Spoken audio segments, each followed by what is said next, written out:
మహారాష్ట్ర ఎన్నికల ఫలితాలు చూసాం మనం. ఒక ల్యాండ్ స్లైడింగ్ విక్టరీతో ఇండియా అక్కడ అధికారం చేపట్టింది. కానీ ఇండియాకి ఒక ఎప్పుడూ కూడా కని విని ఎరగని రీతిలో ఎప్పుడు కూడా ఈ రకమైన రుచి అయితే చూడలేకపోయారు. ఎందుకంటే చాలా డిజాస్టర్ అని చెప్పొచ్చు. చాలా కేవలం ఒక 20 స్థానాలు కూడా ఏ పార్టీ గెలుచుకోలేకపోయింది. కాంగ్రెస్ కానివ్వండి, శరద్ పవార్ పార్టీ కానివ్వండి, ఆ తర్వాత శివసేన ఉద్ధవ్ ఠాక్రే వర్గం కానివ్వండి, కనీసం 20 సీట్లు ఎవరొక్కరు కూడా గెలుచుకోలేకపోయారు. చాలా డిజాస్టర్గా ఓడిపోయారు. అయితే ఇక్కడ ఎన్డీఏ గెలుపులో అటు ఇండియా కూటమికి సంబంధించి ఓటమిలో తెలుగు రాష్ట్రాల నుంచి కీలకమైన వ్యక్తులుగా రేవంత్ రెడ్డి, అటు పవన్ కళ్యాణ్ ఎఫెక్ట్ కూడా చూపించింది. వీరు ప్రచారం చేసిన నియోజకవర్గాల్లో ఎటువంటి పరిస్థితుందో మనం చూస్తూనే ఉన్నాం. ఈ నేపథ్యంలో రేవంత్ రెడ్డి అక్కడ ప్రచారం చేసిన 13 నియోజకవర్గాల్లో ఏ ఒక్క చోట కూడా ప్రాబల్యం కనబరచలేకపోయారు. కానీ ఏపీ డిప్యూటీ సీఎంగా ఉన్నటువంటి పవన్ కళ్యాణ్ ఎన్డీఏ కూటమి తరఫున బీజేపీ అభ్యర్థులకు ప్రచారం చేశారు. ఆయన సుమారుగా 11 నియోజకవర్గాల్లో ప్రచారం చేస్తే 10 స్థానాల్లో విజయం సాధించారు. ఇక బీజేపీ ఖాతాలోకి 5 కాంగ్రెస్ సిట్టింగులు, ఓ ఇండిపెండెంట్ సీటు కూడా వెళ్ళింది. రేవంత్ ప్రచారం చేసిన దాదాపు అన్ని స్థానాల్లో కాంగ్రెస్ ఓటమి పాలైంది. అయితే రేవంత్, పవన్ కళ్యాణ్ చేసినటువంటి ప్రచార తీరుతెన్నులపైన తెలుగు రాష్ట్రంలోని రాజకీయ ప్రముఖులు, రాజకీయ నాయకులు మాట్లాడుతున్నారు.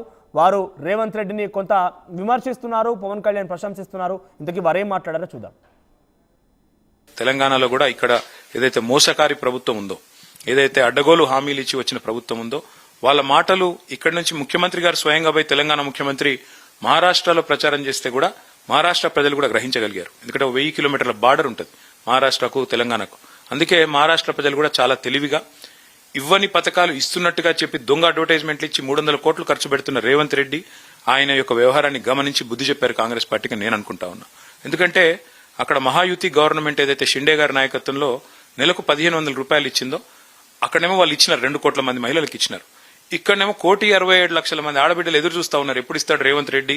100 రోజుల్లో ఇస్తా అన్నాడు, 365 రోజులు దగ్గరకు వచ్చింది, ఇంకెప్పుడు ఇస్తాడని ఎదురు చూస్తున్నారు. ఇవ్వకపోయినా ఇచ్చినా అని చెప్పుకున్నాడు రేవంత్ రెడ్డి. అందుకే మహారాష్ట్ర ప్రజలు, మహారాష్ట్ర ఆడబిడ్డలు తెలివైన వాళ్ళు కాబట్టి కాంగ్రెస్ పార్టీకి బుద్ధి చెప్పిండ్రు. తప్పకుండా ఈ దొంగ మాటలు, ఈ మోసాలు కలకాలం ఎల్లకాలం చెల్లవు. తప్పకుండా కాంగ్రెస్ పార్టీ ఇక్కడ కూడా రేపటి రోజున భవిష్యత్తులో తెలంగాణలో కూడా బుద్ధి చెప్తారని నేను అనుకుంటాను. ఇప్పుడు తెలంగాణలో కూడా పనిచేస్తుందండి. భలేవారు మీరు చూడండి, వచ్చే ఎలక్షన్తో ఎవరు గెలుస్తాం? మేమే గెలుస్తాం. అప్పుడు మళ్ళీ ఇలాగే మీరు తీసుకుందరు కానీ నా ఇంటర్వ్యూ అప్పుడు ఇలాగే చెప్తాను. ఆ రోజు కూడా ఆయన అన్ని అబద్ధాలే చెప్పొచ్చాడు. ఇక్కడ 4% ముస్లింకి రిజర్వేషన్ ఉంది అని చెప్పి అక్కడ అబద్ధం చెప్పొచ్చాడు. ఆయన ఇక్కడ సోయాబీన్ పంట ఉంది అని అబద్ధం చెప్పొచ్చాడు. అక్కడ ఆ అబద్ధాలని చెప్పడానికి నాకు తలప్రాణం తోక్కొచ్చింది. నేను పోయిన చోటలు ఇవి అబద్ధాలు రా బాబు, ఇవి అబద్ధాలు రా బాబు, నేను తెలంగాణ నుంచి వచ్చాను, ఇవి నిజం కాదని చెప్పాను. అక్కడ పోయి మోదీ గారు భారతదేశం అండి, పవన్ కళ్యాణ్ గారు ఆంధ్ర నుంచి మీరు ఎక్కడ పంపించినా కూడా అక్కడికి వెళ్ళి ఆయన ధీటాన్ని చూపించుకొని వస్తారు. ఇప్పుడు రేవంత్ రెడ్డి ప్రచారం పనిచేయలేదు. రేవంత్ రెడ్డి తెలంగాణ ప్రజలకు సంబంధించినటువంటి కోట్ల రూపాయలు ఆయన పార్టీ తరఫున వసూలు చేసి మహారాష్ట్రకు పంపించినా కూడా పనిచేయలేదనే విషయం అర్థం చేసుకున్నాం. ఇక్కడ తెలంగాణలో టీఆర్ఎస్ పోవాలని ప్రధానమైనటువంటి లక్ష్యము, కాంగ్రెస్ పార్టీ ఇచ్చినటువంటి 6 గ్యారంటీలు 2వ లక్ష్యం. ఈ రెండింటి కారణంగా తెలంగాణలో కాంగ్రెస్ పార్టీ కొట్టేశారు తప్ప రాహుల్ గాంధీకో, సోనియా గాంధీకో, రేవంత్ రెడ్డికో ఓట్లేదు. ఒకటి టీఆర్ఎస్ పోవాలి అనేటువంటి ప్రధానమైనటువంటిది ఒకటి. రెండవది కాంగ్రెస్ పార్టీ ఇచ్చినటువంటి 6 గ్యారంటీలు. ఈ రెండింటి కారణం గెలిచారు తప్ప ఈరోజు హర్యానాకు సోనియా గాంధీ పేరు చెప్పలేదాను, హర్యానాలో రాజీవ్ గాంధీ పేరు చెప్పలేదాను. మరి మొన్న మొత్తం ఈ ప్రచారం చేసింది కదా రాహుల్ గాంధీ, మరి ఎందుకు గెలవలేదు మహారాష్ట్రలో? ఇవాళ తెలంగాణ రాష్ట్రంలో 400 పైసలకు పనులు చేస్తా అని చెప్పి 6 గ్యారంటీల పేరిట, 66 హామీల పేరిట ఇవాళ 1, 2 అమలు చేసి కేవలం బస్సులలో ఉచిత ప్రయాణం మాత్రమే అమలు చేసి దేశమంతా కూడా హామీలు అమలు చేసిన పార్టీ అని చెప్పి 100 కోట్ల రూపాయలతో పేపర్లలో యాడ్స్ ఇచ్చి వంచే ప్రయత్నం చేసిండు. స్వయంగా రేవంత్ రెడ్డి, కాంగ్రెస్ పార్టీ నాయకులు తెలుగు మాట్లాడే ప్రజల దగ్గరికి పోయి ప్రచారం చేసిండ్రు, కన్నడ మాట్లాడే దగ్గరికి పోయి కర్ణాటక నాయకులు ప్రచారం చేసిండ్రు. కానీ కన్నడ ప్రజలు కానీ, తెలంగాణ ప్రజలు కానీ, మరాఠా ప్రజలు కానీ కాంగ్రెస్ పార్టీ మోసం చేస్తుంది, కాంగ్రెస్ పార్టీ మరో వంచనకు గురి చేసే ప్రమాదం ఉంది, ఎట్టి పరిస్థితుల్లో ఓటు వేయొద్దని చెప్పి ఇవాళ అక్కడి ప్రజానికమంతా కూడా తెలంగాణలో, కర్ణాటకలో, హిమాచల్ ప్రదేశ్లో మోసగించింది చాలు, ఇక మీ మోసం చెల్లదని చెప్పి మహారాష్ట్ర ప్రజానికమంతా కూడా తన చైతన్యాన్ని, లౌక్యాన్ని చాటించి గొప్ప మెజారిటీతో గెలిపించిండ్రు. ఇప్పటికైనా కాంగ్రెస్ పార్టీ బుద్ధి తెచ్చుకోవాల్సింది ఎక్కడ, నీ పదవి కోసం, నీ అవసరాల కోసం ఎన్ని అడ్డదారులను తొక్కేటువంటి పద్ధతి మానుకోవాలని, ఇప్పటికైనా భూమి మీదకి వచ్చి నిజమేందో అబద్ధమేందో చెప్పుకునే ప్రయత్నం చేయి, ఇవాళ పనిచేసే ప్రయత్నం చేయి, ఇవాళ హామీలు అమలు చేసి ప్రజలపై మరి రైట్. మొత్తం మీద ఇది పరిస్థితి. తెలుగు రాష్ట్రాల నుంచి కీలకమైన వ్యక్తులుగా ఒకరు ముఖ్యమంత్రి, మరొకరు డిప్యూటీ ముఖ్యమంత్రి.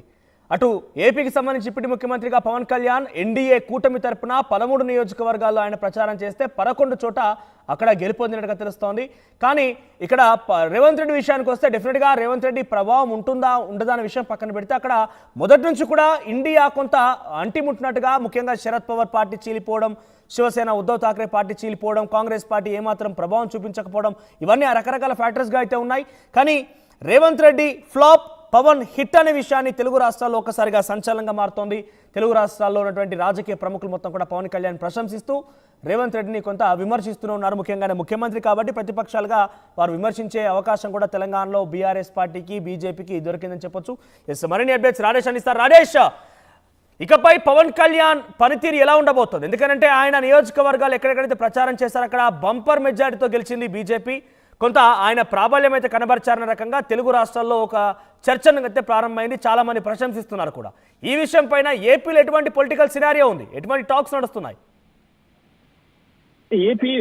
ఏపీలో కాదు, ముఖ్యంగా జనసేన పార్టీలో దీని మీద చాలా పాజిటివ్ వైబ్స్ అయితే కనబడుతున్నాయి. ఎందుకంటే పవన్ కళ్యాణ్ ఆంధ్రప్రదేశ్ లో పోటీ చేసిన 21 స్థానాల్లో గెలవడం, 100% స్ట్రైక్ రేట్ తో 21 ఎమ్మెల్యేలని 2 ఎంపీ స్థానాలను గెలవడం ద్వారా ఆయన ఒక రికార్డు సృష్టించారు. ఇప్పుడు మహారాష్ట్ర ఎన్నికల్లో ప్రచారంలో పాల్గొని పవన్ కళ్యాణ్ ఏం చేస్తారు, అసలు మహారాష్ట్ర ఎన్నికల ప్రచారంలో పవన్ కళ్యాణ్ ప్రభావం ఉంటుందా అని చాలా మంది మొన్నటి వరకు మాట్లాడుకున్నారు. కానీ అనూహ్యంగా పవన్ కళ్యాణ్ పోటీ చేసిన 11 స్థానాల్లో 10 స్థానాల్లో అభ్యర్థులు గెలవడంతో పాటుగా సీఎం రేవంత్ రెడ్డి కాంగ్రెస్ పార్టీ తరఫున, అక్కడ ఇండియా కూటమి తరఫున రేవంత్ రెడ్డి పోటీ చేసిన స్థానాల్లో అభ్యర్థులు ఓడిపోవడం ఇప్పుడు రాజకీయంగా పవన్ కళ్యాణ్ గురించి చాలా మంది మాట్లాడుకుంటున్నారు. పవన్ కళ్యాణ్ మ్యానియా ఇప్పుడు పొలిటికల్లో రాజకీయంగా నడుస్తుందని చాలా మంది మాట్లాడుకుంటున్నారు. ముఖ్యంగా మహారాష్ట్రలో తెలుగు వాళ్ళ ప్రాబల్యం ఉండే ప్రాంతాల్లో, నియోజకవర్గాల్లో వ్యూహాత్మకంగా బీజేపీ పవన్ కళ్యాణ్ రంగంలోకి దింపి ప్రచారం చేసింది. దాని ఎఫెక్ట్ కూడా మనం నిన్న ఫలితాల్లో చూసాం. ఈ నేపథ్యంలో పవన్ కళ్యాణ్ ని రాబోయే రోజుల్లో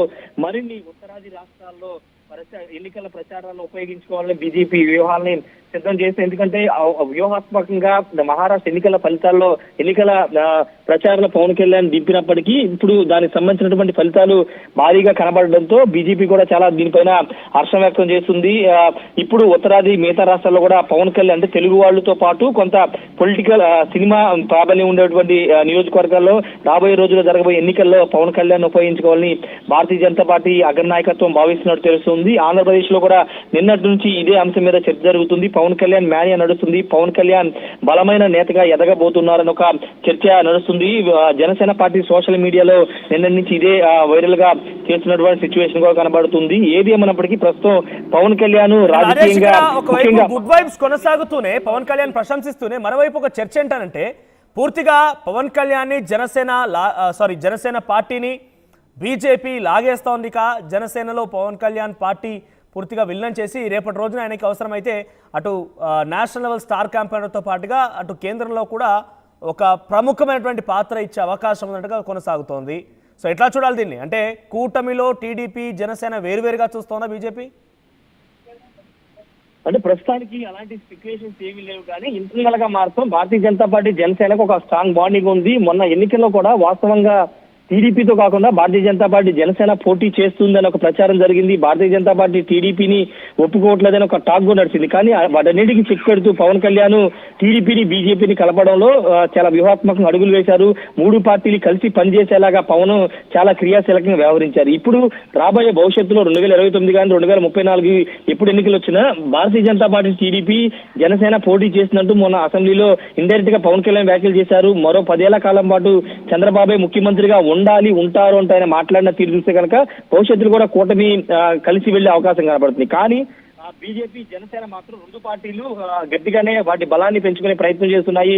రెండు పార్టీలు భవిష్యత్తులో పోటీ చేసిన ఆశ్చర్యపోవసం లేదు అనే ఒక ఇండికేషన్ కూడా ఇస్తున్న నేపథ్యంలో ఇప్పుడు అందులో భాగంగానే పవన్ కళ్యాణ్ ని రాజకీయంగా ఏ విధంగా ఉపయోగించుకోవాలి, భవిష్యత్తులో ఏ విధంగా రెండు పార్టీలు బలోపేతం అవ్వాలని దానిపైన వ్యూహాత్మకంగా రెండు పార్టీలు అయితే అడుగులు వేస్తూ ఉన్నాయి. భవిష్యత్తులో జరిగే ఎన్నికల్లో కూడా పవన్ కళ్యాణ్ ఉపయోగించుకోబోతున్నాయి. ఇక ఆంధ్రప్రదేశ్ లో జనసేన పార్టీ వ్యక్తిగతంగా ఆ పార్టీ కూడా బలోపేతం కావాలని చూస్తుంది. దానిలో భాగంగానే వైసీపీ నుండి కానీ లేకపోతే ఇతర పార్టీ నుండి వచ్చే నేతలను కూడా బలమైన నేతల్ని పార్టీలోకి తీసుకురావడం ద్వారా పార్టీని మరింత స్ట్రెంథనింగ్ చేయాలని పవన్ కళ్యాణ్ అడుగులు వేస్తున్నారు. ఏది అయినప్పటికీ ఇప్పుడు మహారాష్ట్ర ఫలితాలు అటు ఎన్డీఏ కూటమికి ఉత్తరాదిని ఎంత బూస్టప్ ఇచ్చిందో తెలియదు కానీ ఇక్కడ ఆంధ్రప్రదేశ్ లో పవన్ కళ్యాణ్ కి ముఖ్యంగా జనసేన పార్టీకి భారీగా బూస్టప్ ఇచ్చాయి. వరుసగా పవన్ కళ్యాణ్ భారీ విజయాలు నమోదు చేసుకోవడం, గెలిచినట్టు పోటీ చేసినటువంటి స్థానాల్లో గెలవడం, ఇప్పుడు ప్రచారం చేసిన స్థానాల్లో దాదాపుగా 10 స్థానాల్లో గెలవడం చూసిన ద్వారా పవన్ కళ్యాణ్ రాజకీయంగా ఇంకా బలమైన నేతగా ఎదగబోతున్నారనే పార్టీ నేతలు అయితే చెప్పుకుంటున్నారు.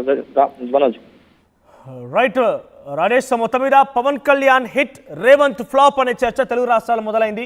సో ఇంకా రాను రోజుల్లో అటు రేవంత్ కూడా డెఫినెట్గా ఒక ముఖ్యమంత్రిగా పవర్ఫుల్ పర్సన్గా అయితే ఉన్నారు. మహారాష్ట్రలో కొంత ఆయన ప్రభావం కనబడకపోయినప్పటికీ కూడా ఆయన మాటల తాటిని ప్రతిపక్షాలైనటువంటి పార్టీలని ఏ రకంగా కంట్రోల్ పెడుతున్నారు, at the same time Telangana రాష్ట్ర ప్రభుత్వాన్ని ఏ రకంగా పరిపాలిస్తున్నారు అన్ని పరిగణలోకి తీసుకున్నటువంటి కాంగ్రెస్ పార్టీ రేపటి రోజున ఏఐసీసీ లెవెల్లో కూడా ఆయన సేవలు వినియోగించుకునే అవకాశం ఉంది. At the same time Janasena పార్టీకి సంబంధించిన అధినేత పవన్ కళ్యాణ్ కూడా ఇదే స్థాయిలో బీజేపీ ఉపయోగించుకోబోతోంది. ఎన్డీఏలో ఆయనకి చాలా కీలకమైనటువంటి స్టార్ క్యాంపెయినర్గా తీసుకొని ఒక రకంగా చెప్పాలంటే సౌత్ ఇండియా వ్యాప్తంగా ఆయన ఒక బ్రహ్మాస్త్రం లాగా ఉపయోగించుకునే అవకాశం కనబడుతోంది.